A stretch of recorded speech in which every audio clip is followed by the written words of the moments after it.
So like I said, we're going to be using the quadratic formula again. Let me get this on here. But we're going to be talking about complex solutions or complex roots.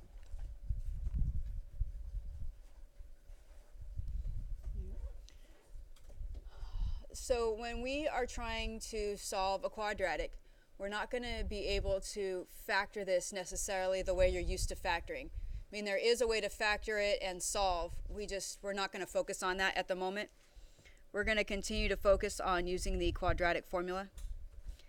And then in a little while, we will try to see how we could do this using factoring if you like that technique. So things I'm noticing when we are talking about using the quadratic formula, when I was looking at your assignments, is that a lot of you are not setting the quadratic equal to 0. If you don't set the quadratic equal to 0, you can't actually solve anything. All you're doing is factoring. And factoring and solving are two different things. Okay. The other thing is that whatever the variable is inside your quadratic, that's the variable that has to start the formula. All right. So if it's, a d, an n, whatever the variable is, it has to have that variable equal to. Otherwise, you aren't saying what variable you're solving for. All right. And then it's always the opposite of b, plus or minus b squared minus 4ac. And that whole thing needs to be divided by 2 times a. And so those are like little things that I'm seeing are not happening.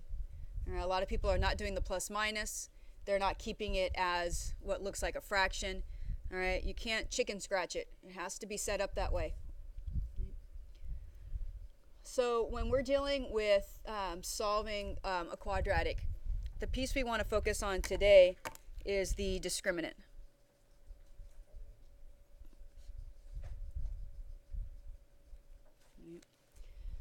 So the discriminant is just the operations happening under the radical sign. Right. It's not the radical itself. It's not any other portion of the quadratic formula. It's just that little section right there underneath. And that little section, depending on its value, can tell us how many solutions to the quadratic you're going to have. So, for example, if that value of the discriminant is exactly equal to 0, then when I'm using the quadratic formula, I'll have a number plus or minus 0 divided by another number. So what's going to happen is that I end up with having only one solution, or what we call one real root. So a real root means that I have a number that can be a decimal, a fraction, or whatever that actually touches the x-axis. Right? So we also call real roots real zeros.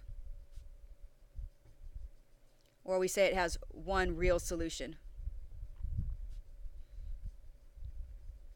All right, so those are all like the same kind of things when they all mean the same.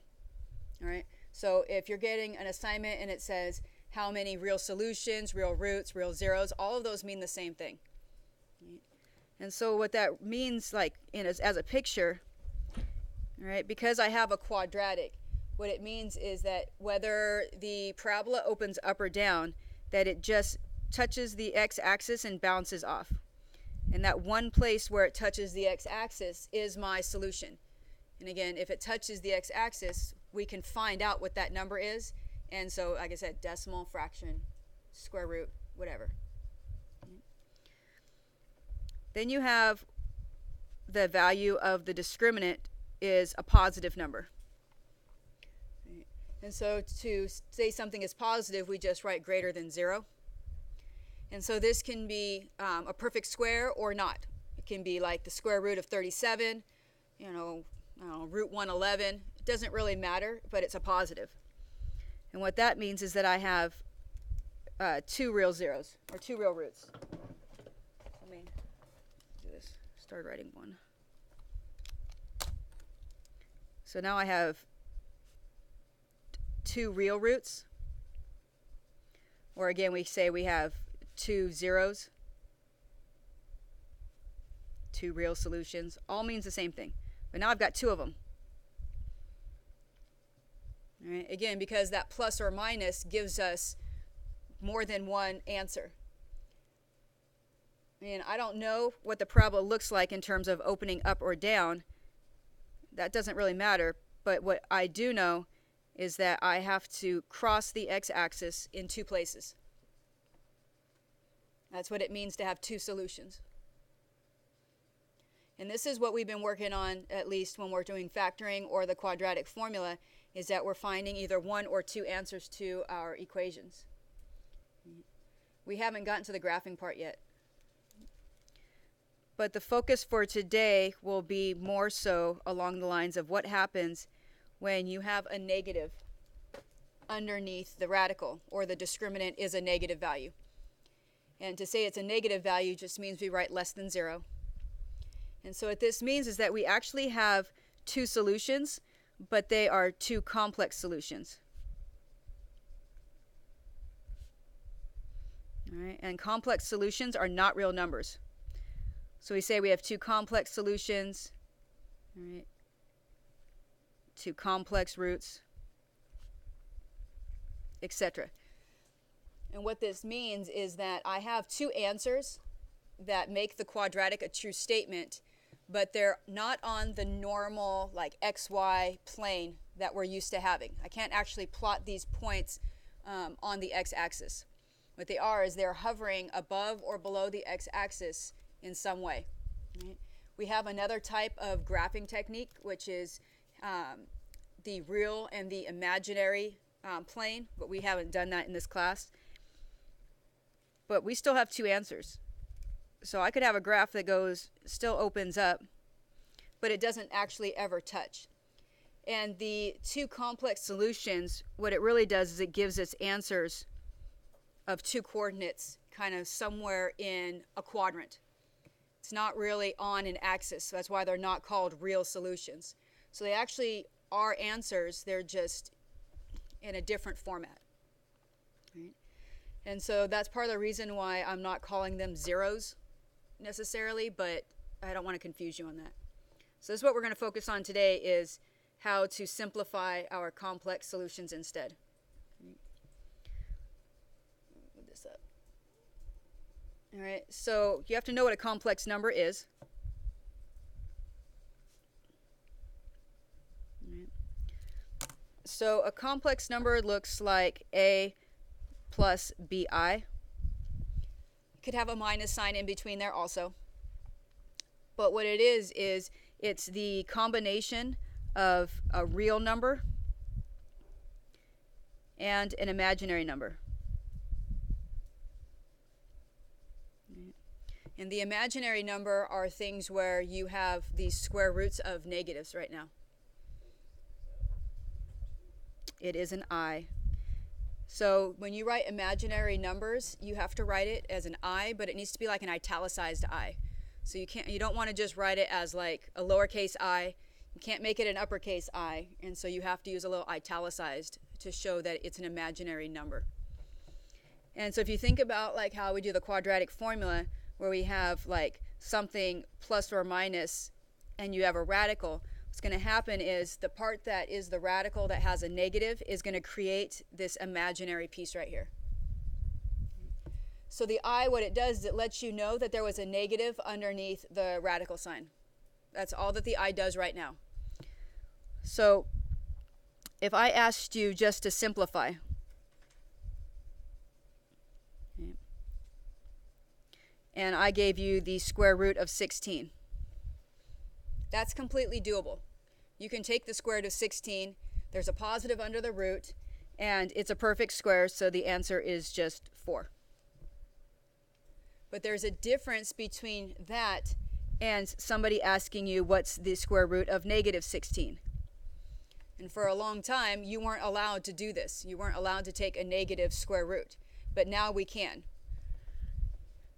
So one of the rules that you're going to need to know also is that when you have the square root of individual factors under a radical sign, that each factor can get their own root. So as many perfect squares as you can find, they get their own, as a factor, gets underneath their own radical sign. The other thing that you need to know is how are you going to deal with the negative underneath the radical sign? All right? Anytime you can find a -1, that's what's going to create the I. So that's what tells somebody that there was a negative under the radical. So we're allowed to still like simplify our radicals down, but to tell somebody there was a negative, you got to use the little I instead. So you're going to change that factor. So like the square root of -16, this is the same thing as a -1 under its own radical, and then the square root of 16 as the positive value underneath its own radical. And if I look at my perfect square, root 16 is still root 16, but this root of a negative number becomes my I. And so there's nothing left underneath the radicals because I've taken out that negative factor and replaced it with the imaginary to let somebody know the difference between a positive and a negative under the root. Now the biggest thing that I've been noticing that's been a problem has been things like trying to simplify the square root of like -48. Like not just the fact that it's negative, but that there's like other factors underneath here. I don't care if you use factor trees or what you got to do for a 48, but you need to try to figure out all of the different factors that go into 48. So I know I have a -1, that's for sure. I can pull out a 4, and I can pull out a 12. So I'm just thinking about like, I don't know how your brain is going to break down 48, but if I broke down in this way, 12 still has its own perfect squares, and so I would have to keep breaking it down again. So really underneath this radical, I've got these 4 factors all underneath the root. And if I start taking out all of the perfect squares and leaving what's left, I can simplify. So like that square root of 4 is 2. The square root of that 4 is also 2. And I have to always deal with the square root of the -1 and replace it with the I. And the only factor that doesn't have a perfect square is the 3, and that's going to stay under my radical. So when you're done, if you continue to pull out perfect squares, as long as you multiply on the outside what you have left and leave anything that's not a perfect square under the radical, you're all good. You just can't have the negative under there anymore either. Okay? And so what we want to focus on today is using the quadratic formula, but then incorporating how you can simplify the imaginary portion.